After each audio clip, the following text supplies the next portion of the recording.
أعوذ بالله من الشيطان الرجيم بسم الله الرحمن الرحيم السلام عليكم ورحمة الله وبركاته إن الحمد لله رب العالمين نحمده ونصلي على رسوله الكريم إلى يوم الدين أما بعد فقد قال الله تعالى في القرآن الكريم والفرقان المجيد فأعوذ بالله من الشيطان الرجيم بسم الله الرحمن الرحيم ولم نكن من نطعم المسكين صدق الله العلي العظيم وقال رسول الله صلى الله عليه وسلم اللهم إني أعوذ بك من الجوع وإنه بئس الضجيع صدق رسول الله صلى الله عليه وسلم. எல்லா புகழும் இறைவனுக்கே. அல்லாஹுடைய அன்பும் அருளும் என் பெருமானார் ரசூலை கரீம் ஸல்லல்லாஹு அலைஹி வஸல்லம் அவர்கள் மீதும் நம் அனைவரின் மீதும் என்றென்றும் நின்று நிலவட்டுமாக. ஆமீன். நாம் எதை கேட்டோமோ எதை கேட்க இருக்கிறோமோ அதனை நமது உள்ளத்தில் உள்வாங்கி அதை நமது வாழ்விலும் செயல்படுத்தி அதை நாம் மற்றவர்களுக்கும் எத்தி வைக்கக்கூடிய மக்களாக வல்ல ரஹ்மான் நம் அனைவரையும் உலக முக்மீன்கள் அனைவரையும் அல்லாஹு தஆலா ஆக்கி அருள் புரிவானாக. இறையச்சமுடைய மக்களுக்காக தயார் செய்து வைத்துள்ள அந்த சொர்க்கத்தில் என் பெருமானார் ரசூலை கரீம் ஸல்லல்லாஹு அலைஹி வஸல்லம் அவர்களோடும் அவர்களுடைய தோழர்களோடும் பிரவேசிக்கக்கூடிய நன்மக்களாகவும் வல்ல ரஹ்மான் நம் குடும்பத்தார்கள் அனைவரையும் நம் அனைவரையும் ஆக்கி அருள் புரிவானாக. ஆமீன். ஹைர். அல்ஹம்துலில்லாஹ். சென்ற வாரம் எதை பற்றி பார்த்தோம்? மரணத்திற்கு முன் வாழ்க்கையின் வாய்ப்பை பயன்படுத்திக் கொள்ளுங்கள் என்கின்ற தலைப்பின் அடிப்படையில் நம்ம பார்த்தோம். அல்ஹம்துலில்லாஹ். இன்னைக்கு இப்போ ஓதப்பட்ட குர்ஆன் வசனம் ரொம்ப அற்புதமாக ஓதியிருந்தாங்க. சூரா முல்க் எல்லாருக்குமே ஒரு பிரபலமான ஒரு சூரா முல்குடைய சிறப்புகள் எல்லோருக்குமே நமக்கு தெரியும். கபருல நமக்கு வெளிச்சத்தை ஏற்படுத்தக்கூடிய, கபருடைய வேதனையை லேசாக்கக்கூடிய ஒரு அற்புதமான சூரா என்றால் சூரா முல்க் என்கின்ற ஒரு அழகான ஒரு சூரா தான். அதில் சொல்லப்பட்ட 2வது வசனம் ரொம்ப பிரபலமானது. இந்த மனித சமுதாயம் எதுக்காக அல்லாஹ் படைத்திருக்கிறான் என்கின்ற ஒரு நோக்கத்தையும் ஒரு குறிக்கோளையும் அதற்கான விடையையும் சொல்லக்கூடிய ஒரு அற்புதமான வசனம் தான் அல்லதி ஹலகல் மௌத வல் ஹயாத லியப்லுவக்கும் ஐயுக்கும் அஹ்ஸனு அமலா. நம்மள யாரு ரொம்ப அழகான நல்லமல் செய்யறாங்க என்பதை சோதிக்கிறதுக்கு தான் அல்லாஹ் வாழ்வையும் மரணத்தை என்ன செஞ்சிருக்கான், படைத்திருக்கிறேன் அப்படிங்கறத அல்லாஹு தஆலா இந்த மனித சமுதாயத்தின் நோக்கத்தை சொல்லி காட்டுவான். அல்ஹம்துலில்லாஹ். இந்த சூறாவுல இவங்க ஓதிய வசனத்துல சில குறிப்புகளை நம்ம பார்க்க போறோம். முதல்ல அல்லாஹு தஆலா மனிதனுக்கு தேவையான ரிசுக்கை எப்படி தேடிக்கொள்ள வேண்டும், உணவுகளை எப்படி தேடிக்கொள்ள வேண்டும் அப்படின்னு சொல்லிட்டு இன்னைக்கு முழுக்க அதை பத்தி தான் நம்ம பார்க்க போறோம் இன்ஷா அல்லாஹ். உணவின் முக்கியத்துவத்தை குறித்தும் உணவை நம்ம எந்த முறையில் நம்ம சேகரிக்கணும், அதை எப்படி மற்றவர்களுக்கு அந்த உணவை கொண்டு எப்படி மற்றவர்களுக்கு உதவி செய்யணும் அப்படிங்கிற சில விஷயங்களை தழுவி இன்ஷா அல்லாஹ் அந்த பலஸ்தீன் மக்களுடைய அந்த பரிதாப நிலைகளை குறித்தும் இன்ஷா அல்லாஹ் நம்ம பேச போகிறோம். அப்படி அல்லாஹு தஆலா இந்த வசனத்தின் அடிப்படையில் உணவை மனிதர்கள் இந்த பறந்து விரிந்த இந்த பூமியில தேடிக்கொள்ளுங்கள், ஃபன்ஷுரு அப்படின்னு சொல்லிட்டு அல்லாஹு தஆலா நீங்கள் நிறுத்தி நிதானமாக தேடினால் கூட அந்த துஆம் என்கின்ற அந்த உணவு கிடைக்கும் அப்படிங்கிறத அல்லாஹ் சொல்லிட்டு ஒரு 2 வசனம் அப்படி சொல்லுவான். இந்த துனியாவை எப்படியெல்லாம் நீங்கள் சுற்றி பார்க்கணும், சுற்றி பார்த்தா உங்களுக்கு ரஸகக்கும், உங்களுக்கு எப்படி அல்லாஹ் நான் உணவளிக்கிறேங்கிறது உங்களுக்கு தெரியும் சொல்லிட்டு அல்லாஹுடைய தண்டனைகளை குறித்து சொல்லுவான். அல்லாஹு தஆலா யார் மீது வெறுப்பை, எந்த கூட்டத்தின் மீது அவனுடைய வெறுப்பு இருக்கிறதோ அப்படியான கூட்டத்தை எப்படியெல்லாம் நான் அழித்தேன் என்பதை கல்மாரி மலையை பொழிந்து அழித்தேன், அதே போல பூமிகள் உள்வாங்கி அழிக்கக்கூடியதை போல நான் அழித்தேன் அப்படின்னு சொல்லிட்டு அல்லாஹுடைய தண்டனைகளை குறித்தும் அந்த வசனத்துல அல்லாஹு தஆலா நமக்கு தெளிவா சொல்லி காட்டுவார். சொல்லிட்டு அல்லாஹு தஆலா அந்த மறுபடியும் அந்த உணவை குறித்து நான் எப்படி உங்களுக்கு உணவளித்தேனோ அதே போல மற்றவர்களுக்கும் நீங்க என்ன செய்யுங்க, உணவளித்து பழகுங்கள் அப்படிங்கிறத அல்லாஹு தஆலா சொல்லி கடைசியில நமக்கு சொல்லக்கூடிய அந்த அதனது சமீஅ பஸீர் கல்பு எல்லாத்தையும் சொல்லிட்டு லஅல்லக்கும் தஷ்குரூன், நீங்க குறைவாகவே நன்றி செலுத்திக் கொண்டிருக்கிறீர்கள் அப்படின்ட்டு அல்லாஹ்வுடைய நிஅமத்துகளையும் அந்த வசனத்தில் நமக்கு சொல்லி காட்டுவான். அல்ஹம்துலில்லாஹ். இப்படி நம்ம ஒரு சில முக்கியமான சூறாக்களை ஓதும் பொழுது அதனுடைய உள்ளடக்கங்களை இன்ஷா அல்லாஹ் தெரிந்து கொண்டு நம்ம ஓதக்கூடியவங்களா இருக்கணும். அதே போல இன்னைக்கு சொன்ன தஹ்ஃபில் ரொம்ப அற்புதமான முறையில் சொன்னாங்க. சூரா தஹர் என்றால் காலம், காலத்திற்கு ஏற்றது போல அந்த காலம் என்கின்ற அந்த பெயர் பொருத்தமான ஒரு வார்த்தையை கொண்டு அல்லாஹு தஆலா இந்த சூறாவுக்கு பெயரிட்டிருக்கிறான். அதே போல காலத்துடைய முக்கியத்துவம், அந்த காலத்தை நல்ல முறையில் பயன்படுத்தி கொண்டால், நல்ல முறையில் பயன்படுத்தி கொண்ட அந்த முக்மீன்களுக்கு, அந்த முஸ்லீம்களுக்கு, அந்த இறையச்சவாதிகளுக்கு சொர்க்கத்தில் கிடைக்கக்கூடிய வெகுமதி, அந்த காலம் என்கின்ற அந்த கண்ணோட்டத்தில் அந்த வாழ்க்கையை எப்படி பயன்படுத்தி கொள்ள வேண்டும் என்கின்ற வெகுமதி அப்படின்ட்டு நிறைய விஷயங்களை அந்த வசனம் உள்ளடக்கி இருக்குது. அதில் ஒன்றுதான் அவங்க சொல்லக்கூடிய வார்த்தை, அதாவது நான் அலா ஹுப்பிஹி மிஸ்கீனோ வயத்தீமோ வஅசீரா அப்படின்னு சொல்லிட்டு நுத்இமு அலா ஹுப்பிஹி மிஸ்கீனோ வயத்தீமோ வஅசீரா அப்படின்னு சொல்லி, நுத்இமுனா நாங்கள் உணவளித்தோம். இது எதிலிருந்து இந்த விஷயம் வருதுன்னா, இன்னல் அபுரார நிச்சயமாக அபுரார்கள் அவங்களுக்கு கசன், அவங்களுக்கு என்னது கற்பூரம் கலந்த அந்த பானங்கள் கொடுக்கப்படும் அப்படின்ட்டு அல்லாஹு தஆலா அவங்களுக்கு வர்ணனையை சொல்லி, எதனால அவங்களுக்கு இந்த சொர்க்கத்துல இன்பம் கிடைக்குது அப்படின்னா அவங்க இந்தந்த விஷயங்கள் செஞ்சிட்டு இருந்தாங்க. ஏழைகளுக்கு, சிறை கைதிகளுக்கு, அதே போல வறியவர்களுக்கு, இவங்களுக்கெல்லாம் உணவு கொடுத்தாங்க. ஏன் உணவு கொடுத்தாங்க அப்படின்னா, ஹுப்பிஹி அவனுடைய நேசனின் முகத்தை நாடி. யாரு அவர்களுடைய நேசனின் முகம்னா அல்லாஹுடைய முகத்தை நாடி, மிஸ்கீனோ யதீமோ அஸீரா, அல்லாஹ் கொடுத்த ரிஸ்க துஆம் என்கின்ற உணவை எல்லோருக்கும் அவர்கள் பங்கிட்டு கொடுத்து அவங்க சொல்லக்கூடிய வார்த்தை தான், மறுமையில நான் இது நாங்கள் கொடுத்த அந்த உணவுக்கான அந்த வெகுமதியை நாங்கள் எதிர்பார்க்கிறோமே தவிர உங்களிடத்துல நான் எந்த கூலியும் நாங்கள் என்ன செய்ய மாட்டோம், கேட்க மாட்டோம் அப்படிங்கிறத அந்த நல்லடியார்கள், அந்த அபரார்களுடைய தன்மைகளாக அல்லாஹ் தஆலா சொல்லி காட்டுகிறான். சுப்ஹானல்லாஹ். அப்போ இந்த விஷயங்கள் எல்லாம் இன்னைக்கு ஓதப்பட்ட குர்ஆன் வசனம், இந்த தஹ்ஃபீல் எல்லாமே இந்த சூறாக்கள்ல ஒரு ஒரு ஒரு முக்கியமான விஷயம் என்ன அப்படின்னா, உணவை குறித்து இஸ்லாமிய மார்க்கம் மிக முக்கியப்படுத்தி சொல்லி இருக்கிறது. உணவு என்பது எல்லாருக்குமே பொதுவானது. இஸ்லாமிய மார்க்கம் மட்டுமல்ல, எல்லாத்திற்கும் மனித சமுதாயத்திற்கு பொதுவான ஒரு 3 விஷயம் என்றால், உணவு, இருக்க இருப்பிடம், அதே போல உடுத்த ஆடை. இந்த 3ம் இல்லைன்னா மனிதன் அழிந்து விட்டான், அவ்வளவுதான். இந்த 3ல் ஒன்று குறைஞ்சாலும் மனிதன் துவண்டு விடுவான் அப்படிங்கிறத நம்மெல்லாம் உணர்ந்துட்டு தான் இருக்கிறோம். அதுல ரொம்ப முக்கியமானது இந்த உணவு. அல்லாஹ் அக்பர். அதனால தான் நம்ம ஆரம்பத்திலேயே நம்ம சொன்னோம், ரசூல் ஸல்லல்லாஹு அலைஹி வஸல்லம் அவர்கள் எத்தனையோ விஷயங்களை அல்லாஹ்விடத்திலிருந்து கேட்டிருக்காங்க. இப்போ நம்ம ஒரு துவா ஓதுறோம்ல, இன்னா நஸ்அலுக்க அல்லாஹும்ம இன்னா நஸ்அலுக்க, அதே போல என்னது மின் அல்லாஹும்ம இன்னா நஸ்அலுக்க இல்மன் நாஃபிஆ வ ரிஸ்கன் தொய்யிபா. என்ன நஸ்அலுக்கனா என்ன அர்த்தம், அஸ்அலுக்கனா என்ன அர்த்தம், கேட்கிறது. அல்லாஹுடைய தூதர் பயனுள்ள கல்வி கேட்டிருக்கிறாங்க, அதே போல் ஆரோக்கியத்தை கேட்டிருக்கிறாங்க, அதே போல் ஹிதாயத்தை கேட்டிருக்கிறாங்க, அதே போல் மற்ற ஈமான கேட்டிருக்கிறாங்க. இப்படி நிறைய விஷயங்கள் கேட்டது ஒரு பக்கம் இருக்குது, நிறைய இருக்குது. அதே போல் பாதுகாவலும் தேடி இருக்கிறாங்க. அல்லாஹும்ம இன்னா நஊது பிக்க மின் அதாபி ஜஹன்னம். இது இந்த மாதிரியான துஆக்கள் நிறைய இருக்குது. கபரு, அதே போல் அதில் தான் நபி ஸல்லல்லாஹு அலைஹி வஸல்லம் அவர்கள் வறுமையை விட்டும், நபி ஸல்லல்லாஹு அலைஹி வஸல்லம் அவர்கள் வறுமையை விட்டும், கவலையை விட்டும், துக்கத்தை விட்டும், பசியை விட்டும், பசி மினல் ஜூ என்கின்ற பசியை விட்டும் பாதுகாவல் தேடி இருக்கிறாங்க. அல்லாஹும்ம இன்னி அஊது பிக்க மினல் ஜூஇ வ இன்னஹு பிஸல் லமீஜ். அப்படின்னா என்ன அர்த்தம், இன்னஹு நிச்சயமாக அது, எது அந்த பசியாகிறது, பிஸ் ரொம்ப கெட்டது, லொஜியர் காரியத்திலேயே ரொம்ப கெட்டது அப்படிங்கிறத ரசூல் ஸல்லல்லாஹு அலைஹி வஸல்லம் அவர்கள் சொல்லியிருக்கிறாங்க. ஏன்னா அந்த பசி என்பது ஒரு மனிதனை என்ன செய்யும், அவனுடைய அந்த அறிவை மழுங்க செஞ்சிடும். எப்படி அதிகமான உணவை உட்கொண்டால் அறிவு வேலை செய்யாதோ, அதே போல பசி இருந்தால் ஒண்ணுமே செய்ய முடியாது, அந்த மனிதன் துவண்டு போயிடுவான், பத்தும் பறந்து போயிடும். அந்த 10 என்னன்னு நிறைய இருக்குன்னு அதுல. ஆமா, அப்படி மனிதனுக்கும் பசிக்குமான தொடர்புகள் நிறைய உண்டு. ஆனால் எல்லோருமே என்றாவது ஒரு நாள் ஏதாவது ஒரு வேளை பசியை உணர்ந்து தான் இருப்போம். வீட்டில் சாப்பாடு இருக்கும், ஆனால் என்ன செய்ய, சில நேரம் அந்த காய்ச்சல்னால சில நேரம் சாப்பிட முடியாமல் பசிக்கும், ஆனால் என்ன செய்ய முடியாது. இதெல்லாம் ரொம்ப பெரிய கொடுமை இல்லைன்னு. அதே போல் நம்ம பயணத்தில் இருக்கிறோம், சூழ்நிலைகள் இல்லை, சாப்பிட முடியாத சூழ்நிலைகள், சாப்பிடக்கூடிய சூழ்நிலைகள் இல்லை, அந்த நேரத்தில் பசி எவ்வளோ பெரிய ஒரு கொடுமை. அல்லாஹ் அக்பர். இப்படி அந்த பசியை குறித்து நபி ஸல்லல்லாஹு அலைஹி வஸல்லம் அவர்கள் பாதுகாப்பை தேடி இருக்கிறாங்க. அதே போல் உணவை ஒன்று ஏழைகளுக்கு, இது இன்ஷால்லா இதில் நிறைய நம்ம விலாவரியாக பார்ப்போம், பேசிக்காக அந்த மேண்டாப்பில் நம்ம சொல்லுவோம். ஒரு சூறா இப்போ குர்ஆனின் அடிப்படையில், குர்ஆன் ஹதீஸ் 2 அடிப்படையில் உணவை குறித்தும், உணவை யாருக்கெல்லாம் நாம் கொண்டு சேர்க்கணும், சதகா செய்யணும் அப்படிங்கிறதை குறித்தும் குர்ஆன்ல அல்லாஹ் என்ன சொல்லியிருக்கான் அப்படிங்கிறத நம்ம பார்ப்போம். முதல்ல ஒரு 4-5 சூறாக்கள், தெரிந்த சூறாக்கள் இருந்தே நம்ம ஆயத்தை எடுத்திருக்கிறோம். ஃபர்ஸ்ட் நமக்கு தெரிஞ்சது எல்லாத்துக்குமே சூரத்துல் மாஊன்.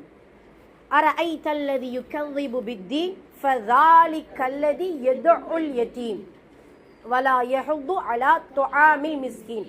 எங்கெல்லாம் துஆம் என்கின்ற வார்த்தை வருது, துஆம் என்றால் உணவுன்னு அர்த்தம். என்ன துஆம், அப்போ வலா யஹுது அவன் தூண்டவும் இல்லை, வலா யஹுது அலா துஆமி மிஸ்கீன் மிஸ்கின்களுக்கு உணவு கொடுக்க அவன் தூண்டவும் இல்லை அப்படிங்கிறத அல்லாஹு தஆலா சொல்லுவான். இந்த சொல்லக்கூடிய இந்த வசனத்தின் ஆரம்பத்திலே சொல்லிட்டான்.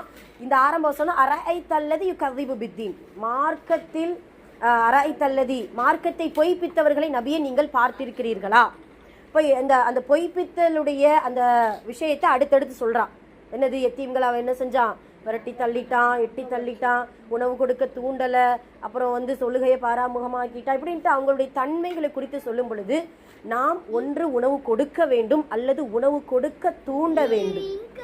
வலா யஹுது அலா துஆமில் மிஸ்கீன். அதே போல இதுக்கு இன்னொரு தர்ஜுமா கூட அறிஞர்கள் நமக்கு வைப்பாங்க. என்னன்னா, ஏழைகளின் உணவை கொடுங்கள்ங்கிறத சொல்றாங்க. மிஸ்கின் துஆம் மிஸ்கின்னா இது மௌசு சிஃபத்துன்னு சொல்லுவாங்க. அதாவது அரபிக்ல மௌசு சிஃபத்துனா வர்ணனைக்குரிய விஷயங்கள். ஏழையுடைய உணவு, முலாஃப் முலாஃப் இலகி மாதிரி, ஏழையுடைய உணவை கொடுப்பதற்கு அவன் தூண்டவும் இல்லைன்னா புரியுதா? ஏழைக்கு உணவு கொடுக்க தூண்டவும் இல்லைங்கிறத விட ஏழையுடைய உணவை கொடுப்பதற்கு அவன் தூண்டவும் இல்லை அப்படிங்கிறத அல்லாஹு தாலா நமக்கு சொல்லி காட்டுகிறான். அதன் அடிப்படையில் நம்ம உணவு கொடுப்பதற்கும் கற்றுக்கொள்ள வேண்டும், உணவை கொடுப்பதற்கு தூண்டுவதற்கும் நாம் என்ன செய்யணும், இன்ஷா அல்லாஹ் ஊன்றுகோலாக இருக்க வேண்டும் என்கிறது இந்த வசனம் உணர்த்தக்கூடிய பாடம். அதே போல சூரா முத்தஸிர், அதுதான் நம்ம பயானுடைய ஆரம்பத்தில் ஓதுனோம். வலம் நகு நுத்இமு வலம் நகு மின் நுத்இமு துஆமு மிஸ்கீன். என்ன அர்த்தம்? அந்த அல்லாஹு தஆலா அந்த நரகவாசிகளிடத்துல ஒரு கேள்வி வருமா, இந்த சக்கர் என்கின்ற மாலக்கும் ஃபி சக்கர், மாலக்கும் மா சலகக்கும் ஃபி சக்கர், மா சலகக்கும் ஃபி சக்கர், சக்கர் என்கின்ற நரகத்துல உங்களை நுழைய வைத்தது எது? அந்த வசனம் வருது 2வது ஐன்ல இருந்து வரும்ல, பின் பேஜ்ல. மா சலகக்கும் ஃபி சக்கர், சக்கர் என்கின்ற நரகத்தில் நுழைய வைத்தது எது அப்படின்னு சொல்லும் பொழுது அவங்க என்னென்ன சொல்லுவாங்க? அவங்க சொல்லுவது என்ன பார்த்தீங்கன்னா, நாங்கள் தொழுகலை, அதே போல் உணவு கொடுக்க நாங்கள் என்ன செய்யலை, வலம்னக்கு நுத்இமு மினல் மிஸ்கின், அவங்க அந்த ஏழைகளுக்கு உணவு கொடுக்க நாங்கள் தூண்டவும் இல்லை, நாங்கள் மார்க்கத்தை பொய்ப்பிச்சிட்டு இருந்தோம், வீணடிச்சிட்டு இருந்தோம், அதனால தான் இந்த சக்கர் என்கின்ற நரகத்தில் நாங்கள் என்ன செஞ்சிட்டோம், வந்துட்டோம் அப்படிங்கிறத அந்த நரகவாசிகள் சொல்லுவாங்க. இப்போ அந்த உணவு கொடுக்கலை அப்படின்னா, உணவு கொடுக்க தூண்டலை அப்படின்னா அது எங்கே கொண்டு போய் சேர்க்கும் என்பது இந்த வசனம் நமக்கு உணர்த்துது. சக்கர் என்கின்ற நரகம், அந்த சக்கர் என்கின்ற நரகத்தை குறித்து அல்லாஹு தாலா சில வசனத்துல சொல்லி காட்டுதான். அது அவ்வளவு பெரிய கொடூரமான ஒரு நரகம், ஜஹன்னமை போல சக்கர், தொலா, வயல் என்கின்ற நரகங்கள் பல வகையாக இருக்குது. அதுல சக்கர் என்கிற நரகம் மிக கொடுமையானது, கடினமானது அப்படிங்கிறத அல்லாஹு தாலா இந்த வசனத்தில் எச்சரிக்கையாக சொல்றார் சூரா முத்தஸிர்ல. அதே போல சூரா கஹ்ஃபில் கூட இன்னைக்கு ஓதனம்ல, சூரா கஹ்ஃபில் இந்த குகைவாசிகளுடைய சம்பவம் அதெல்லாம் வரும். மூசா அலைஹிஸ்ஸலாமுடைய சம்பவத்தில் மூசா அலைஹிஸ்ஸலாம் அவர்களும் ஹிதர் அலைஹிஸ்ஸலாம் அவர்களும் ஊரில் பயணிக்கும் பொழுது, ஒரு ஊருக்கு போகும்பொழுது அவங்களுக்கு என்ன செய்ய மாட்டாங்க, உணவு கொடுக்க மாட்டாங்க.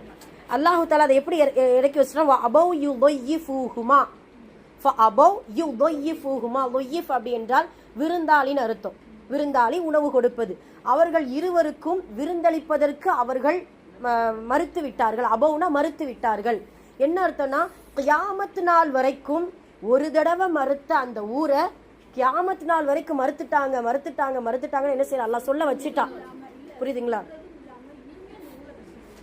இன்னமும் ஒரு கஷ்டம். அந்த அளவுக்கு அபவும் ஒய்யிஃபூஹுமா, மூசா அலைஹிஸ்ஸலாம் அவர்களும் ஹிதர் அலைஹிஸ்ஸலாம் அவர்களும் உணவு கேட்டதுக்கு கொடுக்க மறுத்துட்டாங்க. அல்லாஹ் அக்பர்.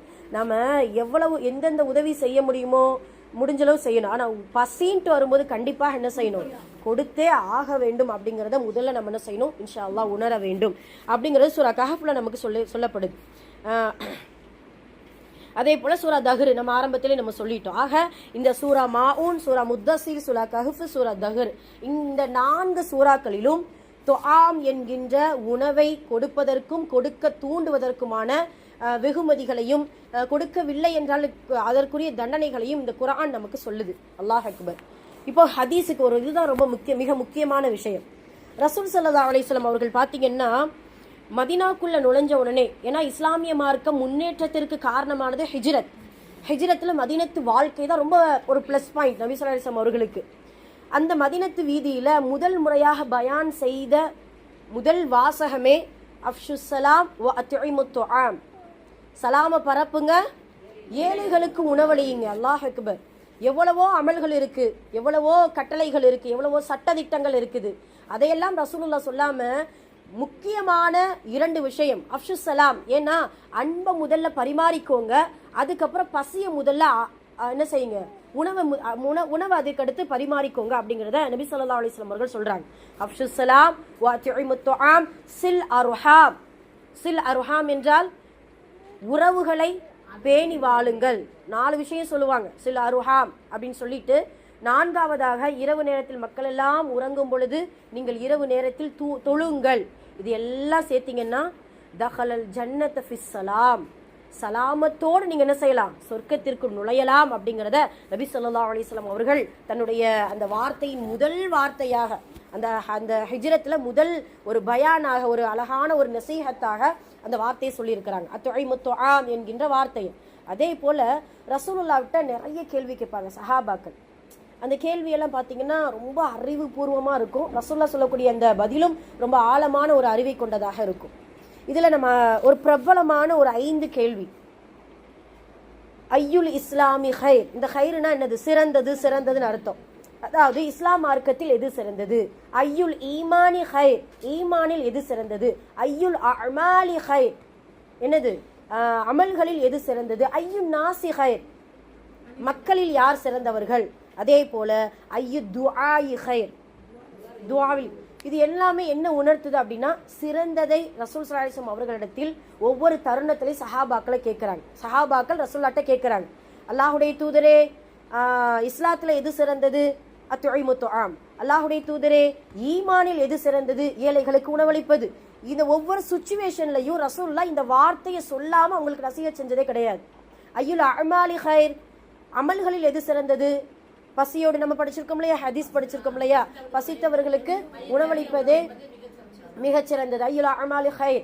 அதே போல ஐயுன் நாசு ஹைர், மக்களில் யார் சிறந்தவர்கள், ஏழைகளுக்கு உதவி செய்பவர்கள் தான் மக்களில் சிறந்தவர்கள். ஐயு துஆஇ ஹைர், துஆவிலே மிகச்சிறந்த துஆ எது, ஆரோக்கியத்தை கேட்கறது. ஆரோக்கியத்துக்கு தேவையானது என்ன, உணவு தான். இப்போ இது எல்லாம் என்ன நமக்கு சொல்ல வருது, துஆம் உணவு. அந்த உணவு நமக்கு எப்படி முக்கியமோ அதே போல மற்றவர்களுக்கும் அந்த உணவை கொடுத்து பழகுவதும் அந்த உணவை கொடுக்க தூண்டுவதும் முக்கியம் அப்படிங்கிறது இந்த ஹதீஸும் இந்த குர்ஆன் வசனங்களும் நமக்கு உணர்த்தக்கூடிய ஒரு அற்புதமான ஒரு பாடம். அதனால தான் ரசூலுல்லாஹ் சொன்னாங்க, உள்ளத்துல மிக ஆழமாக பதிவிறக்கம் செய்யக்கூடிய அந்த வார்த்தை தான், பேரித்தம்பளத்தின் ஒரு துண்டையாவது தர்மம் செய்து உணவாக சதகா செய்து நரக நெருப்பிலிருந்து நீங்கள் பாதுகாத்துக் கொள்ளுங்கள். அல்லாஹ் அக்பர். 2 ரக்காய் தொழுது நீங்க பாதுகாத்துக் கொள்ளுங்கன்னு சொல்லல, ஒரு ஏதாவது ஒன்று பேரித்தம்பளத்தின் ஒரு துண்டையாவது என்ன செய்யணும், நம்ம உணவாக சதகாவாக என்ன செய்யணும், கொடுக்க வேண்டும் என்பதை நபி ஸல்லல்லாஹு அலைஹி வஸல்லம் அவர்களுக்கு நமக்கு சொல்லி கொடுத்திருக்கிறார். குர்ஆன் முழுக்க பாருங்களேன், இந்த மிஸ்கீன், யதீம், அப்புறம் பாத்தீங்கன்னா சிறை கைதி, அல்லாஹுடைய பாதையில் போரிடு, இப்படின்ட்டு ஒவ்வொரு ஒரு பட்டியலா அப்படியே வரும். லைசல் பிரான்ல வருது இல்லையா, அதுல வருது இல்லையா, அதே மாதிரி நிறைய இடத்துல அந்த வசனம் போலயே ஒரு டிஃபரெண்டா ஒரு சில வேர்ட்ஸ் வேணா மாறும். அதுதான் அப்படி என்ன செய்வான் அல்லாஹ் தஆலா நிறைய இடத்துல அப்படியே ஒரு டைம் டேபிள் மாதிரி சொல்லுவான். என்னன்னா, உதவி செய்யறதா இருந்தாலும் சரி, உணவு கொடுக்கறதா இருந்தாலும் சரி, ஏழைகளுடைய பசியை தீருங்க. 1, வறியவர்களுடைய பசியை தீருங்க. 2வது, 3வது நோன்பாளிகள், இதெல்லாம் உணவு கொடுக்க மிக தகுதி உடையவர்கள். உணவு வாங்குவதற்கு, உணவு கொடுப்பதற்கு இவங்களுக்கு தான் நம்ம என்ன செய்யணும், இன்ஷா அல்லாஹ் உதவி செய்யணுங்கிறத ரசூலுல்லாஹ் அல்லாஹ் தஆலா தன்னுடைய குர்ஆன் அடிப்படையில் சொல்லி காட்டுகிறார். ஏழைகளுக்கு உணவு கொடுங்கள், அதே போல வறியவர்களுக்கு உணவு கொடுங்க. அவங்க தான் மிஸ்கீன்கள். சரியா, மிஸ்கீன்கள்லாம் யாரு, வறியவர்களும் வழிபோக்கரா, முசாஃபர், மிஸ்கீன் எல்லாம். அதே போல வழிபோக்கர்களுக்கு உணவு கொடுங்கள், அதே போல சிறை கைதிகளுக்கு உணவு கொடுங்கள், அதே போல அல்லாஹுடைய பாதையில் போரிடுபவர்களுக்கு உணவு கொடுங்கள். அல்லாஹ் அக்பர். அதே போல இது இன்னொரு விஷயம் என்னன்னா, நோன்பாளிகளுக்கு. இந்த 6 மனிதர்களுக்கும் உணவு கொடுக்கும் பொழுது அதனுடைய நன்மைகளும் அதனுடைய வெகுமதிகளும் அல்லாஹு தஆலா அவ்வளவு இன்பமாக வச்சிருக்கிறான். அந்த இன்பங்களை இன்ஷா அல்லாஹ் நம்ம உணவு கொடுத்தால் என்ன நன்மைங்கிறத இன்ஷா அல்லாஹ் நம்ம பின்னாடி நம்ம பேச போறோம். அல்லாஹ் அக்பர். அவ்வளவு சிறப்பான ஒரு விஷயம்தான் அத்இமுத் துஆம், ஏழைகளுக்கு உணவளியுங்கள் என்கின்ற ஒரு வாசகம். அதுல இந்த இஸ்லாமிய சட்டத்தில் நீங்க கவனிச்சு பாத்தீங்கன்னு நினைச்சுக்கோங்களேன், தண்டனைக்குரிய சட்டங்கள்ட்டு நிறைய உண்டு. இப்போ திருடுனா என்ன செய்யணும், கை வெட்டணும். ஜினா செய்தவர்களுக்கு கல்லெறிந்து கொள்வது, சாட்டையடி, மது அருந்தவர்களுக்கு சாட்டையடி, இப்படின்ட்டு தண்டனை சட்டங்கள் நிறைய உண்டு. அதில் சிறை கைதியை பிடிச்சு வச்சிருக்க இப்படின்ட்டு. ஆனால் இவங்க எல்லாருக்குமே, இவங்க எவ்வளோ பெரிய பாவியாக இருந்தாலும் சரி, கொலை செஞ்சாலும் சரி, திருடினாலும் சரி, ஜினா செய்தாலும் சரி, வேற வேற அநீதி செய்தாலும் சரி, இந்த சிறை கைதிகளுக்கும் இந்த பாவிகளுக்கும் ஒன்றை மட்டும் கொடுக்காமல் விடவே கூடாது. அது ஒன்றுதான் உணவு. உணவுக்கு மட்டும் பொருளாதார தடை இஸ்லாமிய மார்க்கத்தில் கிடையவே கிடையாது. அவன் காஃபிராக இருந்தாலும் சரி, அவன் பாவியாக இருந்தாலும் சரி, அவன் முஷ்ரிக்கோ முனாஃபிக்கோ யாராக இருந்தாலும் பொருளாதார தடையை மட்டும் அல்லாஹு தாலாவும் அல்லாஹுடைய தூதரும் தடை செய்ததே கிடையாது. ஒரு சஹாபி இருந்தாங்க. அந்த சஹாபி என்ன செய்யறாங்க அப்படின்னா, ஒரு நாட்டுக்கு ஆளுநராக ரசூலுல்லாஹ் நியமிச்சிருந்தாங்க. ஏதோ ஒரு கோபத்துல பக்கத்து நாட்டுல இவங்க நாட்டுல இருந்து விவசாய பொருட்கள் அந்த நாட்டுக்கு போகணும். அவர் ஒரு கோபத்துல என்ன செய்யறாரு, பொருளாதார தடை விதிச்சிட்டார். ரசூலுல்லாஹ் அவ்வளவு முகம் சிவந்த தருணத்துல இதுவும் ஒன்று. எப்படி நீங்க பொருளாதார தடை விதிப்பீங்க? எவ்வளவு பெரிய கோபமாக இருந்தாலும் என்னிடத்தில் நீங்க முறையிடணுமா இல்லையா அப்படின்னு சொல்லிட்டு அந்த சஹாபியை அவ்வளவு கடினமாக கடிந்து கொண்டார்கள் அப்படிங்கிறத நம்ம பார்க்கிறோம். ஆக இந்த தண்டனைக்குரிய சட்டத்தில் கூட இவ்வளவு பெரிய பாவிகளுக்கு கூட இஸ்லாமிய மார்க்கம் பொருளாதார தடை விதித்ததே கிடையாது. அல்லாஹ் அக்பர். அவ்வளவு கஃபாரா, ஃபித்யா, அதே போல குற்ற பரிகாரம், ஈட்டு தொகை, இது எல்லாத்திற்கும் இஸ்லாமிய மார்க்கம் ஏழைகளுக்கு உணவளிங்க. இப்போ நம்ம நோன்பை நம்ம விட்டுட்டோம்னா 60 ஏழைகளுக்கு உணவளிங்க. அல்லாஹ் அக்பர். ஒரு நேர்ச்சையை முறிச்சிட்டோம்னா மூன்று ஒரு நாளைக்கு 3 வேலைகளுக்கு 3 வேலை ஒரு நாளைக்கு உணவளிங்க இப்படின்னு சொல்லிட்டு நேர்ச்சைக்கு, கஃபாராவாக, ஃபித்யாவாக, ஏன் அவ்வளவு குர்பானி எதுக்காக? உணவளிப்பதுதான். அந்த இஸ்லாமிய மார்க்கத்தின் பண்டிகையின் நோக்கமும் அதுதான். அதே போல சதக்காவின் நோக்கமும் அதுதானே, ஜக்காத்தின் நோக்கமும் அதுதானே. அல்லாஹ் அக்பர். அப்ப எல்லாமே மனிதன் பொருளாதாரத்தில், அதாவது அவனுடைய வசதி வாய்ப்பு, இதை விட முதல்ல ஒரு ஜான் வயிற்றுக்கான உணவை அவனுடைய வயிற்று என்ன செய்யணும், நிரப்பணும். அந்த வயிற்றுக்காக ஒரு மனிதன் உதவி செய்யணுங்கிறத இஸ்லாமிய மார்க்கம் மிக பெரும் போதனையாக நமக்கு என்ன செய்து சொல்லி கொடுக்கிறது என்பதை நம்ம பார்த்து கொண்டுதான் இருக்கிறோம். அல்லாஹ் அக்பர். ஆக இப்படி எல்லாம் இருக்கும் பொழுது இந்த உணவை குறித்தும் இந்த உணவுனுடைய மகத்துவத்தை குறித்தும் அந்த இஸ்லாமிய மார்க்கம் இந்த துன்யாவெங்கும் பரவி கொண்டிருந்த இந்த சூழ்நிலையில பலஸ்தீன் மக்களுடைய அந்த பரிதாப நிலையை குறித்து நம்ம சிந்திச்சு பார்க்கணும். அல்லாஹ் அக்பர். நாமெல்லாம் உணவை வீணடிக்கும் பொழுதும், ஏழைகளுக்கு உணவை கொடுக்காம அந்த குப்பை தொட்டி என்கின்ற அந்த ஃப்ரிட்ஜில் சேர்த்து வைக்கும் போதும் நாமெல்லாம் நினைச்சுக்கிறணும், அல்லாஹ் அக்பர், இந்த ஒருவேளை உணவுக்கு தானையா அந்த பலஸ்தீன் மக்கள் இவ்வளவு பரிதாப பட்டினி சாவு அடைகிறாங்க அப்படிங்கிறத முதல்ல நம்ம சிந்திச்சு பார்க்கணும். முதல்ல வீண் விரயம் செய்யறதை நம்ம என்ன செய்யணும், முதல்ல இன்ஷா அல்லாஹ் தவிர்த்து கொள்ள வேண்டும். கஞ்சத்தனம் செய்வது வேற, வீண் விரயம் செய்வது வேற. ஒரு சில பேர் என்னன்னா சாப்பிட்றது கூட அறவயிரும் குறவயிறுமா சாப்பிட்டு மிச்சம் வைக்கிற அப்படிலாம் எல்லாம் சொல்லலை. நல்லா சாப்பிடுங்க, நல்லா திருப்தியாக சாப்பிடுங்க. அல்லாஹ் கொடுத்த அந்த ஹலாலான முறையில் வருவாயை தேடிக்கொண்டு நல்ல முறையில் நியமத்தை, அல்லாஹ் கொடுத்த நியமத்தை அனுபவித்துக் கொள்ளலாம். ஆனாலும் வீண் விரயம் செய்யறதுலேருந்து நம்ம என்ன செய்யணும், தவிர்த்து கொள்ள வேண்டும். அல்லாஹ் வீண் விரயம் செய்பவர்களை நேசிப்பதே கிடையாது. அந்த வீண் விரயம் செய்பவர்கள் ஷைத்தானுடைய சகோதரர்கள் என்று அல்லாஹு தஆலா குர்ஆன்ல நமக்கு எச்சரிக்கை செய்கிறான்.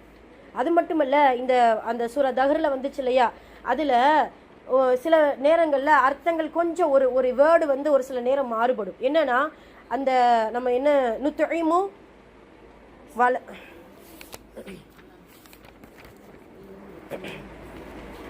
وَيُطْعِمُونَ الطَّعَامَ عَلَى حُبِّهِ مِسْكِينًا وَيَتِيمًا وَأَسِيرًا. இந்த ஹுப்பிஹிக்கு 2 அர்த்தம் சொல்லுவாங்க முஃபஸ்ஸிரீன்கள். ஒன்று, அல்லாஹுடைய நேசத்தை நாடியும் கொடுப்பார்கள். ஒன்று இந்த ஹுப்புக்கான அர்த்தம். 2வது அர்த்தம், தான் நேசிக்க கூடிய நிலையிலும் கொடுப்பார்கள். உங்களுக்கு புரியுதா? அந்த உணவு எனக்கு ரொம்ப பிடிக்கும், அந்த ரிசுக்கு எனக்கு தேவையானது, நேசிக்கக்கூடிய தேவையான அந்த நேரத்தில் கூட ஏழைகளுக்கும் வறியவர்களுக்கும் சிறை கைதிகளுக்கும் என்ன செய்வாங்களா, அந்த மக்கள் கொடுப்பார்கள். அவர்கள் தான் அபரார்கள். அல்லாஹ் அக்பர். ஒன்று புரிஞ்சுக்கிறனும், நம்ம யாருக்காவது ஏழைகளுக்கு கொடுக்கக்கூடிய உணவை தடுத்து வைத்து கொண்டோ அதை நம்ம என்ன செய்யுது, கெட்டு போய் கீழே போடுறத நம்ம என்ன செய்யல, தாராளமா கொடுத்து விடலாம். அந்த நேரத்தில் அந்த மக்கள் கேட்குறாங்க அப்படின்னா தாராளமாக என்ன செஞ்சிடணும், கொடுத்து விட வேண்டும். அது நமக்கு நேசத்திற்குரியதாக இருந்தாலும் சரி, அவங்க தான் அபரார்கள். அந்த அபரார்களுடைய தன்மைகளில் இதுவும் ஒன்று மிகப்பெரிய தன்மை. அதற்கு பின்னால் அது வீண்விரயம் செய்யப்பட்டு அது கெட்டு போய் அது ஒன்றும் இல்லாமல் அவங்களுக்கும் பயன்படாமல் நமக்கும் பயன்படாமல் போவது அது எவ்வளோ பெரிய பாவம் அப்படிங்கிறத நம்ம பார்க்குறோம். அல்லாஹ் அக்பர். அப்போ அந்த அப்படியான சூழ்நிலைக்கு ஆக்கப்பட்டவர்கள் தான் இந்த பலஸ்தீன் மக்கள். இந்த இஸ்ரேல் என்கின்ற அந்த விரோதி சுபஹானல்லாஹ், அவனுக்கு இந்த துன்யாவில் மனிதர்களில் கெட்டவர்கள் என்று சொன்னாலும் பொருந்தும், மிகப்பெரிய சர்வாதிகாரி என்று சொன்னாலும் பொருந்தும், உலகத்திலேயே மிகப்பெரிய தீவிரவாதி, ரவுடி என்று எல்லா கெட்ட வார்த்தைகளும் அவனுக்கு என்ன செய்யும்? பொருத்தமான ஒரு வார்த்தைகள் தான் இந்த இஸ்ரேல் மக்களுக்கு. அல்லாஹ் அக்பர். இப்போ அந்த இஸ்ரேல் மக்கள் அந்த அந்த அந்த கைக்கூலிகள், அவனுக்காக இருக்கக்கூடிய அந்த கைக்கூலிகள், அந்த அமெரிக்காவுடைய கைக்கூலிகளை கொண்டு தான் என்ன செய்யலாம் இந்த இஸ்ரேல் மக்கள் இப்படியாக பலஸ்தீன் மக்களை ரொம்ப பாடுபடுத்திட்டு இருக்கிறான். அதில் காசா மக்கள் ரொம்ப இப்போலாம் பார்த்தீங்கன்னா பட்டினி சாவுகள் அதிகமாகி கொண்டே இருக்குது. இங்கே பிரபலமாக ஒரு இணையதளத்தில் பிரபலமாக பரவி கொண்டிருக்கக்கூடியது தான் 27 வயது நிறைந்த ஒரு இளைஞன் இப்படி தூக்கி காமிக்கிறாங்க, எலும்பு தான் இருக்குது. அவங்க சொல்றாங்க, இந்த காசா மக்கள் அரபிலே சொல்றாங்க என்னன்னா, இந்த இந்த இளைஞனை நீங்க பாக்குறீங்க இல்லையா, இவன் நோய்வாய்ப்பட்டு இறக்கவில்லை, இவன் தானால் தற்கொலை செய்து கொண்டு இறக்கவில்லை, இவன் பசியால் இறந்த ஒரு இளைஞன். அவனுடைய சதையை கூட பிடிக்க அவனுக்கு சதை இல்லை, உடம்பு ஃபுல்லாம் எலும்பு. எத்தனை காலங்கள், எத்தனை மாதங்கள் அவன் பட்டினியாக கிடந்தான் என்பது அல்லாஹ்வுக்கு தான் தெரியும். அல்லாஹ் அக்பர். மீட்பு குழுவில் இருக்கக்கூடியவர்களுக்கு உணவில்லை, சிறுவர்களுக்கு உணவில்லை, வயோதிகர்களுக்கு உணவில்லை. உணவு இல்லை என்பது அந்த நாட்டில் உணவு இல்லைங்கிறது அர்த்தம் இல்லை, உணவு தடை செய்யப்பட்டிருக்கிறது. இதுதான் பொருளாதார தடை. அல்லாஹ் அக்பர். இந்த துன்யாவுல இறைவனை வணங்காத, இறைவனுக்கு இணை வைக்கக்கூடிய பெரும் பெரும் பாவிகளுக்கு கூட அல்லாஹ் உயர் ரக உணவுகளையும் சொகுசு வாழ்க்கைகளையும் அல்லாஹ் கொடுக்கிறான் என்றால், இப்படியான கேடுகட்ட அந்த மனிதன் இந்த பலஸ்தீன் மக்களுக்கு கொடுப்பதற்கு இவனுக்கு என்ன யோகியம் இருக்கிறது? அல்லாஹ் அக்பர். ஆனால் இதுல இன்னொரு ஒரு பெரிய மன கஷ்டமான ஒண்ணு என்ன அப்படின்னா, அந்த அமெரிக்காவுடைய அந்த இதை கொண்டுதான் இந்த இஸ்ரேல் மக்கள் இவ்வளவு பெரிய ஆட்டம் ஆடிட்டு இருக்கிறாங்க. அந்த அமெரிக்காவை ஆதரவு வைத்து அரபு மக்கள் இருக்கிறாங்களே, அந்த அரபு அதிபர்கள் இருக்கிறாங்களே, அந்த அரபு மன்னன் எல்லாம் அல்லாஹ்விடத்துல என்ன பதில் சொல்ல போறான்? சுப்ஹான, என்ன பதில் சொல்ல போறாங்க? அல்லாஹ் அக்பர். அந்த அமெரிக்க அதிபர்களை தனி ஃப்ளைட், தனி விமானம் அனுப்பி அவர்களை வரவேற்று அவர்களுக்கு அதிகமான அன்பளிப்புகளை கொடுத்து வரவேற்கக்கூடிய இந்த அரபு மக்கள் பலஸ்தீனத்துடைய ஒவ்வொரு பட்டினியாக இருக்கக்கூடிய மனிதர்களின் சாவுக்கு இவர்களும் காரணம் தான். இதுல எந்த ஒருமே இல்லை. இது எதுக்காக சொல்ல வந்தேன் தெரியுமா? இதை எப்படி நம்ம எடுத்துக்கலாம் அப்படின்னா, ரசூலுல்லாவுக்கு 3 வருஷம் ஷுஐப் அபி தாலிப் என்கின்ற பள்ளத்தாக்குல எல்லாருமே கஷ்டப்பட்டாங்க. ஆனா அந்த வரலாற்றில் நீங்க நல்லா படிச்சு பார்த்தா தெரியும், யாருமே உணவின்றி இறந்ததாக அதுல வரலாறு இல்லை, கஷ்டப்பட்டாங்க. அதுல சஅத் இப்னு அபி வக்காஸ் கூட சொல்வாரு, நாங்க பின்னொரு காலத்துல சொல்வார், நாங்க ஷுஐப் அபி தாலிப்ல நாங்க இருக்கும்போது பகலெல்லாம் இலை தலைகள் எல்லாம் சாப்பிட்டுட்டு வாழ்ந்தோம், இரவுல எனக்கு ஒரு நாள் சரியான பசி எடுத்தது, நான் தடவி பார்த்தேன், அது ஏதோ ஒரு பொருள் என்னுடைய கையில் இருந்தது, அது ஆட்டுச்சாணமாக இருக்கலாம், மற்ற பிராணிகளின் கழிவாக கூட இருக்கலாம், அதை நாங்கள் உண்டு வாழ்ந்தோம், எங்களுடைய கழிவுகள் அப்படித்தான் வந்ததுங்கிறத சஅத் இப்னு அபி வக்காஸ் அவர்கள் சொல்லுவாங்க. ஆனால் அவங்களுடைய அந்த ஷுஐப் அபி தாலிப் 3 வருஷத்துல யாருமே பட்டினியால் இறந்த வரலாறு கிடையிலையே. ஆனா இவங்கெல்லாம் பலஸ்தீன் மக்கள் உணவில்லாமல் ஒரு மரணமா? சிந்திச்சு பாருங்க. அல்லாஹ் அக்பர். ஒரு கஷ்டத்தால, ஒரு நோயால, ஒரு கவலையால, ஒரு விபத்தால, ஒரு திடீர் மரணத்தால இறந்தாங்கிறது ஒரு வரலாறு உண்டு. அல்லாஹ் அக்பர். அது மட்டுமல்ல, இந்த ஒவ்வொரு மனிதனுடைய அந்த காசா மக்களுடைய ஒவ்வொரு மனிதனின் இறப்பிற்கும் யாரெல்லாம் காரணம் என்றால் 3 நபர்கள் காரணம். ஒன்று இஸ்ரேல் என்கின்ற பொருளாதார தடை விதித்தவன், இரண்டாவது இதையெல்லாம் பார்த்து வேடிக்கை பார்த்து கொண்டிருக்கக்கூடிய அரபு அதிபர்கள், அரபு மக்கள், அந்த அரபு தேசத்தில் இருக்கக்கூடிய ஒவ்வொரு அதிகாரிகளும் இதற்கு கண்டிப்பாக காரணம். ஏன் தெரியுமா? நீங்க இது நம்ம சாலிஹ் அலைஹிஸ்ஸலாம் அவருடைய வரலாறு படிச்சோம்ல, அந்த வரலாறுல சாலிஹ் அலைஹிஸ்ஸலாம் அவருடைய ஒட்டகத்துக்கு அல்லாஹ் தஆலா அந்த ஒட்டகத்தை குறித்து, இதை யாரும் நீங்க டிஸ்டர்ப் பண்ணக்கூடாது, அது அதோட என்ன செய்யணும், அது விசாட்டு இருக்கணும் அப்படின்னு சொல்லுவாங்க. அதுல அந்த வரலாறு நல்லா கூர்ந்து படிச்சோம்னா, அந்த ஊர் மக்களில் ஒரு மிகப்பெரிய ஒரு துரோகி, எதிரி, அவன்தான் அந்த ஒட்டகத்துடைய காலை தரித்து கொன்று விட்டான். கொண்டவே ஒருத்தன். ஆனா அல்லாஹ் என்ன சொல்றான் தெரியுமா? அல்லாஹுடைய கட்டளையை மீறி சாலிஹுடைய ஒட்டகத்தை அந்த ஊர் மக்கள் தரித்து விட்டார்கள், அந்த ஊர் மக்கள் கொலை செய்து விட்டார்கள். என்ன பொருள்? கொலை செஞ்சது ஒருத்தன் தான். அந்த கொலை செய்தவனை பார்த்துட்டு இருந்தால அந்த ஊர் மக்கள் தடுக்கல. அது ஏன் இப்படி செய்யணும்ட்டு கேட்கல, நீ செய்யாதன்ட்டு சொல்லல, இப்ப எல்லாரும் குற்றவாளி தான். அதே போலத்தான் நாங்களா உணவு கொடுக்காம இருந்தோம் அப்படின்னு சொல்லக்கூடிய அந்த அரபு மக்களுக்கு ஒரு பதிலடி அதுதான். நீ உணவு கொடுக்கவும் இல்லை, உணவு கொடுப்பவர்களை தூண்டவும் இல்லை, என்ன அவங்களுக்கு நீ ஆதரவா தான் இருந்தியே தவிர நீ எந்த ஒரு உதவியும் செய்யவில்லை. அல்லாஹ் அக்பர். இந்த பசியோடு இருக்கக்கூடிய அந்த சஹாபாக்களுடைய நிலைமையை பார்த்து நபி ஸல்லல்லாஹு அலைஹி வஸல்லம் அவர்கள் ஒவ்வொரு நேரமும் அல்லாஹ்விடத்தில் கையேந்தி அந்த பரக்கத்தான கரத்தை கொண்டு பால்களை அருந்திய அந்த மக்கா பெரும் வீதியில் வாழ்ந்து கொண்டே அல்லாஹுடைய தூதரின் வம்சத்தில் பிறந்து கொண்டே இவ்வளவு பெரிய அட்டுழியம் செய்கிறியே, அல்லாஹ்விடத்துல பதில் சொல்லிதானே ஆகணும். அல்லாஹ் அக்பர். எவ்வளவு பெரிய மன வருத்தம் இதெல்லாம் பார்க்கும் பொழுது. உண்மைக்கே ரொம்ப ரொம்ப அதுலேயும் ஒவ்வொரு வீடியோஸ்லாம் அந்த சின்ன பிள்ளைங்க கத்தும் போதும் அழுகும் போதும் அந்த பாத்திரத்தை வச்சு அவங்க சண்டை போடும் போதும் ஐயோ ரஹ்மானு, எவ்வளோ பெரிய வேதனை, எவ்வளோ பெரிய மன கஷ்டம். ஏண்டா நீங்கெல்லாம் இவ்வளோ ஒரு பச்சிளம் குழந்தையுடைய பட்டினியை நீங்க பார்த்து நீங்க சொகுசடையணுமா? இதை பார்த்தா உங்களுக்கு இரக்கம் வரலையா? அல்லாஹ் அக்பர். இது என்னன்னு தெரியுமா? அல்லாஹ் சொல்றான்ல, இதுல எந்த சூறாவில் வருது, ஏதோ ஒரு சூறாவில் தான் அல்லாஹ் வந்து இவங்க ஓதுனதுல தான் தபாரக்ல தான் அல்லாஹ் உணவை தடுத்துட்டான்னா உங்களுடைய நிலைமை என்ன? அல்லாஹ் உணவு கொடுப்பவன் அல்லாஹ், நீ உன்னுடைய உணவை அல்லாஹ் தடுத்துட்டானா உன் நிலைமை என்ன? அல்லாஹ் அக்பர். இப்ப எவ்வளவு பெரிய ஒரு இழிநிலைக்கு அந்த இஸ்ரேல் மக்கள் செய்து கொண்டு இருக்கிறார்கள் என்பதை நாம் பார்த்து கொண்டுதான் இருக்கிறோம். அதுல இந்த எகிப்து நாட்டு மக்கள் பாத்தீங்களா, இந்த கடல்ல பாட்டில்ல அரிசி அடைச்சு அதனுடைய உணவுப் பொருட்கள் அடைச்சு அல்லாஹ்விடத்துல துஆ செஞ்சு தூக்கி எறிகிறாங்க. யா அல்லாஹ், எப்படியாவது இந்த பலஸ்தீன் மக்களுக்கு இந்த உணவை கொண்டு போய் என்ன செஞ்சிரு, சேர்த்து விடு என்று துஆ செய்கிறார்களே. அல்லாஹ் அக்பர். நம்ம 2 குற்றவாளியை நம்ம சொன்னோம். ஒன்று இஸ்ரேல் மக்கள், இன்னொன்று அரபு தேசத்து அதிபர்கள். 3வது குற்றவாளி யாரு தெரியுமா? நாமெல்லாம் இன்ஷா அல்லாஹ் துஆ செய்யணும். அப்படி பலஸ்தீன் மக்களுக்காக துஆ செய்யவில்லை என்றால் நாமளும் குற்றவாளி தான். அல்லாஹ் பாதுகாக்க வேண்டும். எல்லா தொழுகையிலையும் எல்லா நேரத்திலும் அந்த உணவுகளை நம்ம வீணடிக்கும் பொழுதும் சரி, ஏழைகளுக்கு உணவு கொடுக்கும் பொழுதும் சரி, உணவு கொடுக்க தூண்டும் பொழுதும் சரி, ரப்பே இவர்களுக்கு நாங்கள் எப்படி பசியாற்று கொண்டிருக்கிறோமோ, நாங்கள் எப்படி பசியார உண்டு கொண்டிருக்கிறோமோ அதே போல எங்களுடைய பலஸ்தீன சகோதர சகோதரிகளுக்கு, சிறுவர்களுக்கு, அந்த மீட்பு பணியில் இருக்கக்கூடிய அந்த மீட்பாளிகளுக்கு எல்லோருக்கும் நீ உன்னுடைய ரிசுக்கிலிருந்து உணவு வழங்கு அப்படிங்கிறத நம்ம இன்ஷா அல்லாஹ் துஆவாக வைக்க வேண்டும். அப்படி வைக்கவில்லை என்றால் நாமளும் ஒரு சிலர் பகுதியில் நம்ம பார்க்குறோம் அப்படின்னா அது குற்றவாளியாக ஆகிவிடுவோம். அல்லாஹ் பாதுகாப்பானாக. சரி, இதுக்கெல்லாம் என்ன தீர்வு? நம்ம ஒவ்வொரு டைமும் இதை பார்க்கும் போதெல்லாம் யா அல்லாஹ், இந்த துன்யாவில் இவ்வளவு ஃபித்னா நடக்குது, இதுக்கு என்ன முடிவு, இது என்ன செய்ய போற யா அல்லாஹ்? அல்லா இடத்துல ஒரு கேள்வியா வருது இல்லையா? என்ன செய்ய போற யா அல்லாஹ்? எங்களால் பார்க்க முடியல, எங்களால் துஆ தானே செய்ய முடியுது, வருத்தப்பட முடியுது, துஆ செய்ய முடியுது, எங்களால் உதவி கூட செய்ய முடியலையே, இதுக்கு என்ன தீர்வு அப்படின்னு சொல்லும் பொழுது மஹதி அலைஹிஸ்ஸலாம் அவர்களுடைய வருகை தான் தீர்வு. ஏன்னா இதுக்கு மனிதனால் தீர்வு கண்டுபிடிக்க முடியாது. இந்த இஸ்ரேலுடைய ஆட்டமும் பாட்டமும் இன்றில் இப்போ வரை இல்லை, கியாமத் நாள் வரைக்கும் அவனுடைய இந்த குழப்பங்களும் இந்த கொடுங்கோல் விஷயமும் என்ன செஞ்சிட்டு இருக்கோம், நடந்து கொண்டுதான் இருக்கும்.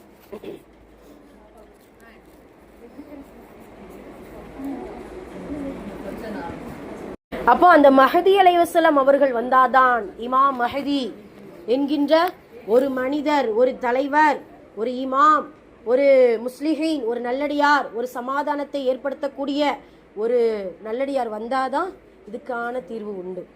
ஆனா அவர் வந்துட்டாருன்னா, ஆனா இன்னொன்னு என்ன தெரியுமா, ரசூலுல்லாஹ் இந்த வார்த்தையை சொல்லிட்டாங்க, உலகம் அழிய ஒரு நாள் இருந்தாலும் மஹதி வந்தே ஆவார். உலகம் அழிய ஒரு நாள் இருந்தாலும் மஹதி வந்தே ஆவார். அவ்வளவுதான். அல்லாஹ் அக்பர். மஹதி அலைஹிஸ்ஸலாமுடைய விஷயத்துல பேசணும் நிறைய இருக்குது.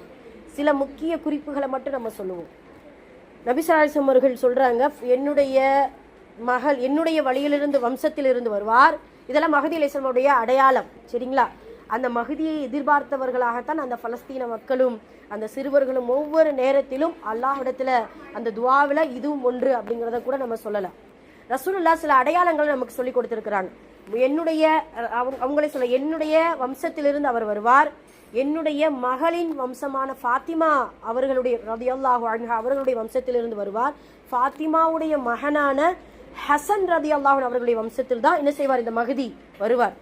உங்களுக்கு ஒரு 15 நாளைக்கு முன்னாடி ஒரு ஒரு 15 நாளைக்கு முன்னாடி ஒரு போட்டோ அனுப்பிச்சிருந்தீங்க, யாராவது படிச்சிங்களா? ஒருத்தர் தொப்பி போட்டு நான் தான் மகதின்ட்டு உட்காந்துருக்கிறார் கிறுக்கு. இல்லை இல்லை, அவர் வந்து பாக்கியாத்து சாலிஹால அவங்க அதில் தான் உஸ்தாதா வேலை பார்த்துட்டு இருந்தார். அப்போது என்னுடைய தோழி ஒருத்தவங்க இருக்கிறாங்க. அப்போது நான் இப்படி அனுப்பிச்சி கொடுத்தேன்னா, இவரா நல்லா தானே இருந்தார், இல்லை பைத்தியம் பிடிச்ச மாதிரி இப்படி செஞ்சுட்டு இருக்கிறேன் நாங்கள் அப்படி. ஏன்னா அவர் வந்து பாக்கியாத்து சாலிஹா நல்ல ஒரு மனிதராகத்தான் இருந்தார். என்னதான் ஆச்சோ, என்னதான் ஷைத்தானுடைய ஊசலாட்டமோ, நான் தான் மகுதின்னு என்ன செஞ்சார், சொல்ல ஆரம்பிச்சு எல்லா ஹஸ்ரத்மார்களும் உலமாக்களும் பிடிச்சதுல அவங்க சொன்னாரு, ஒருவேளை இருந்தாலும் இருக்கலாம், என்ன செய்யலாம், மகுதியாக இருந்தாலும் இருக்கலாம், வந்தாலும் வரலாம் அப்படின்னு சொல்லிட்டு இது பண்ணிட்டாங்க. அது ரொம்ப பெரிய பிரச்சனை ஆயிடுச்சு. கேரளா வரைக்கும் பெரிய முஃப்தி வரைக்கும் என்ன செஞ்சிச்சு, போயிட்டு வந்துருச்சு. இப்போ அவர் என்ன ஆனாருன்னு தெரியல. இப்படி ரசூலுல்லாவுடைய காலத்திற்கு பின்னாடி தபு அங்கிருந்து எப்படி நபியாக நான் நபின்னு சொல்லிட்டு இருந்தாங்களோ, அதே போல நான் மகுதின்னு என்ன செஞ்சுட்டு இருக்காங்க, சொல்லிட்டு இருக்காங்க. இன்னொரு விஷயம், மகுதி அவரே மகுதின்ட்டு சொல்ல மாட்டார். முதல்ல ஏதோ ஒரு நாள் இரவில் என்ன செய்வாங்க, அவர்களே மக்கள் எல்லாம் தேர்ந்தெடுப்பாங்க. அதுல இது எப்படி அல்லாஹு தாலா எப்படி அதை நிகழ்த்த போறாங்கிறது ஒரு பிரமிப்பாதான் இருக்குது. இப்போ மகதி வந்துட்டார்னு ஒரு நாட்டுல வருது அப்படின்னா அது தகவல் மூலியமாக நமக்கு தெரிய வராதான். எனக்கு மகதி வந்துட்டார்னு தெரியும், உங்களுக்கு மகதி உலக மக்கள் எல்லோருக்கும் மகதி வந்துட்டார் என்று தெரியும். எல்லோரும் ஒப்பந்தம் செய்யணும், பைஅத் செய்யணும்னு ரசூலுல்லாஹ் சொல்லியிருக்காங்க. அவரிடத்துல பைஅத் செய்யணுமா, பைஅத் செஞ்சா என்ன அர்த்தம், அவர் உண்மையான மகதிங்கிற அந்த உதிப்பு எல்லாருக்குமே தெரியுமா. அது ஸ்பிரிட்டா அது செய்தி மூலியமா என்ன செய்யாது, பரவாது. அல்லாஹ் அக்பர். அது எப்படி இருக்கும் அப்படிங்கறதே நம்ம எவ்வளவு பெரிய ஒரு ஆச்சரியமான ஒன்றா இருக்கு. அது மட்டுமல்ல, ரசூலுல்லாஹ் சொல்றாங்க, நான் எப்படி மக்காவிலிருந்து மதீனாவுக்கு ஹிஜ்ரத் செய்தேனோ அதே போல அவர் மதீனாவிலிருந்து மக்காவுக்கு ஹிஜ்ரத் செய்வார் அப்படிங்கிறது வருது. அதாவது மதீனாவுக்கு ஏதாவது ஒரு வேலையா வந்திருக்கலாம், இல்ல அங்க பிறந்திருக்கலாம், அது என்ன ஒரு இதுன்னு தெரியல. அப்போ மதீனாவுல இருந்து என்ன செய்வாரா, மக்காவுக்கு ஹிஜ்ரத் செய்வார் அப்படிங்கிறது அவர்களுடைய அடையாளமாக இருக்கிறது. அப்போ இந்த பைஅத் செய்யறதுல ரசூலுல்லாஹ் இந்த வார்த்தையும் சொல்லுவாங்க, நீங்கள் பைஅத் செய்யும் பொழுது கட்டாயமா பைஅத் செய்யும் போது சல்ஜு அதாவது பனிக்கட்டியின் மீது ஏறி சென்று அவரிடத்தில் பைஅத் செய்ய வேண்டும் என்கின்ற கட்டாயம் இருந்தாலும் அது மேல ஏறி செஞ்சால் என்ன செஞ்சிருங்க, பைஅத் செஞ்சிருங்க. அந்த அளவுக்கு அந்த பைஅத்தை குறித்து முக்கியத்துவத்தை ரசூல் ஸல்லல்லாஹு அலைஹி வஸல்லம் அவர்கள் நமக்கு சொல்லி காட்டுகிறார்கள். அதே போல 7 ஆண்டவர் என்ன செய்வார், இந்த துன்யாவுல ஹலீஃபாவாக இருப்பார். ஹலீஃபத்து ரசூல், அதாவது குலஃபாய ராஷிதீன் என்று அல்லாஹுடைய தூதருக்கு அடுத்து எப்படி ராஷிதீன்கள் இருந்தார்களோ அதே போல இவர் அல்லாஹுடைய பிரதிநிதியாக, அல்லாஹுடைய அந்த இது மக்களுடைய அந்த வழிகாட்டியாக இந்த மஹதி அலைஹிஸ்ஸலாம் அவர்கள் இருப்பார்கள் அப்படிங்கிறது அவர்களுடைய ஒரு அடையாளமாக இருக்குது. அவர்களுடைய உருவத்தையும் குறித்தும் ரசூலுல்லாஹ் சொல்லியிருக்கிறாங்க. அகன்ற நெற்றி, அதாவது நேர்த்தியான ஒரு மூக்கு, நல்ல ஒரு திடகாத்திரமான ஒரு வீரராகத்தான் அவர் தோற்றமளிப்பார் அப்படிங்கிறத சொல்றாங்க. அதே போல அவர் வரக்கூடிய காலம் உலகத்துல இந்த நிகழ்வு, அதாவது இப்படியான ஒரு பிரம்மாண்ட நிகழ்வு நிகழ்ந்திருக்கவே முடியாது. இரண்டு அடையாளத்தை சொல்றாங்க. ஒன்று, ஒரு ரமலான் மாதத்தில், ஏதோ ஒரு வருடத்துல ஒரு ரமலான் மாதத்துல 2 கிரகணம் தோன்றுமா, வந்திருக்கா 2 கிரகணம். ஒரு முதல் பிறையில சூரிய கிரகணமும் பிறையுடைய 15ஆவதுல சந்திர கிரகணமும் தோன்றும் அப்படிங்கிறத ஒரு அடையாளமா சொல்லியிருக்கிறாங்க. இது எவ்வளவு பெரிய பிரம்மாண்டம். இதெல்லாம் உலகத்தில் ஒன்றும் நிகழல. அப்படி நிகழ்ந்தால் மஹதி வருகிறார் என்கின்ற அடையாளத்தை நாம் புரிந்து கொள்ளலாம் அப்படிங்கறத ரசூலுல்லாஹ் சொல்றாங்க. அதே போல ஷாம் நாட்டு மக்கள் தான் முதல்ல பைஅத் செய்வாங்களாம். ஷாம் நாட்டு மக்கள் தான் முதல்ல, ஷாம் நாட்டின் மக்கள்ங்கிறத விட ஷாம் நாட்டில் இருக்கக்கூடிய அபுரார்கள், அந்த நல்லடியார்கள் தான் மஹதி அலைஹிஸ்ஸலாம் அவர்களுக்கு முதலில் பைஅத் செய்வாங்க. அப்புறம் மக்கா மக்கள் செய்வாங்க. அதே போல அந்த பைஅத் எங்க நடக்குங்கிறத கூட ரசூலுல்லாஹ் சொல்லியிருக்கிறாங்க. ருக்னே யமான், அதே போல அத கஅபா ஒட்டியும், அதுக்கு அடுத்த மூலை என்ன, அது ஏதோ ஒரு கஅபாவுடைய ஒரு முக்கியமான ஒரு இடத்துல வச்சுதான் என்ன செய்வாங்களாம். அது இன்ஷா அல்லாஹ் நான் பார்த்து சொல்றேன். அப்போ அந்த இடத்துல தான் மக்கள் என்ன செய்வாங்க, அந்த மஹதி அலைஹிஸ்ஸலாம் அவர்களிடத்தில் பைஅத் செய்வாங்க அப்படிங்கிறத நாம் என்ன செய்கிறோம் பார்த்து தெரிஞ்சுக்கிட்டோம். ஆக இப்படியான அடையாளம் கொண்ட மகுதி வந்தால்தான் இந்த பட்டினி சாவிற்கும் இந்த குழப்பமான ஒரு நேரத்திற்கும் இஸ்ரேல்களுடைய முடிவுக்கும் ஒரு காரணமாக இருக்கும் என்பதை இன்ஷா அல்லாஹ் நாம் உணர்ந்து கொண்டோம். அதே போல மகதி வருவதற்கு வெகு நாளெல்லாம் கிடையாது. ஒவ்வொரு அடையாளங்களை நம்ம பார்த்துட்டு இருக்கும்போது கண்டிப்பாக மகதி, ஏன்னா உலகத்துல எல்லா மூலைகளிலும் ஃபித்னாக்கள் தோன்றும் பொழுதுதான் மகதியே வர்றாரு. இப்ப நம்ம அதைத்தானே பார்க்கிறோம்.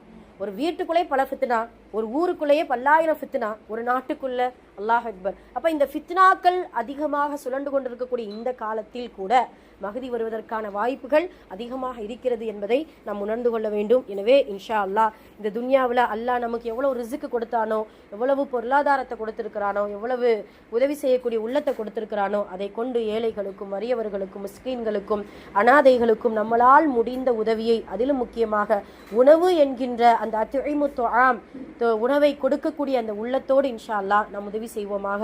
நம்ம எப்படி எதெல்லாம் நம்ம சாப்பிட நாம விருப்பப்படுறோமோ, நம்முடைய உணவில் எதெல்லாம் சேர்த்தால் ஆரோக்கியமாக இருக்கும் என்பதை நம்ம விருப்பப்படுறோமோ, அதே போல ஏழைகளுக்கும். ஏன்னா சில நேரம் வந்து பார்த்தீங்கன்னா நம்ம நினைச்ச உணவை நாம சாப்பிட்டுக்கலாம். அந்த ஏழைகளுடைய நிலைமை, அந்த நடுத்தர மக்களுடைய நிலைமை, அந்த கீழ் அதாவது ரொம்ப வறுமையில் இருக்கக்கூடிய மக்களுடைய நிலைமை, அல்லாஹ் அக்பர்.